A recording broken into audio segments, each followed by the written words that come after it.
Do të flisja për procedurë, do filloja ndryshe, por zhvillimet momentale më detyrojnë të them disa fjalë përpara. Berisha sot i dha një mësim historisë. Historia mori një mësim të qartë sot, të cilën nuk do ta harrojmë kërkush. Dështoi një komplot i madh, i krijuar nga komplotues të ndryshëm në sajt të rezistencës, në sajt asaj që në qoftë se rezistohet, e vërteta sa më thellë të kërkohet të futet të mçefet, aq më fort do dali dhe aq më fort do shpërthej kur të ndryshoj. Dhe sot ndodhi kjo gjë.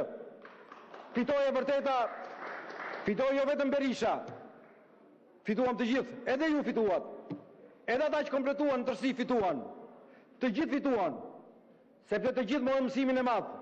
Mos zguxoni më të ndërmeni të tilla komplote, të kërkosni, të groposni të vërtetën, të shkelni historinë se përfundoni ashtu si përfundua sot. Urime Berisha, urime Partia Demokratike, urime juve të gjithë kolegë në sallë, urime shqiptarëve në tërësi, urime demokracia në tërësi. Dhe tash unë do të them dy fjalë të tjera. Zoti kryetar, po ndodhin gjëra të çuditshme procedurale në këtë parlament. Kemi sjellë një ligj për mbrojtjen e fëmijëve dhe të rinjve nga propaganda gjinore. Çfarë po ndodh? Javën e kaluar, zoti kryetar, ishte planifikuar në 3 komisione të kalonte në tasimin të drejtave të ligjeve.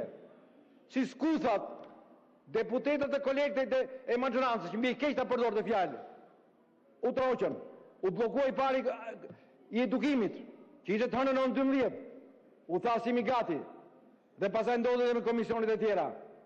Që është kjo mënyrë? Ishte programuar dhe ishte futur në program nga ju, nga kryesia, për të qenë në program.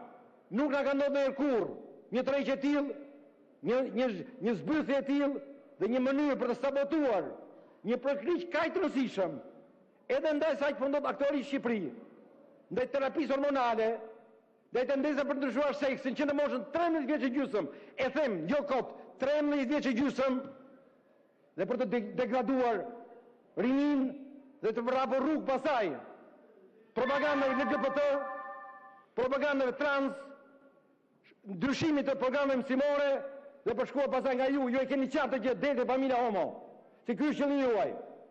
Prandaj unë kërkoj më njëherë të mobilizohet ky parlament.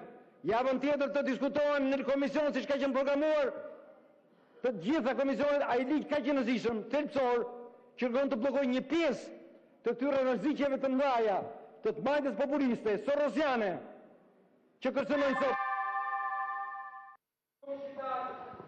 Përfundoni, lutem. Gjithë ne, faleminderit. Faleminderit. Fjala për zotin Ardit Bido.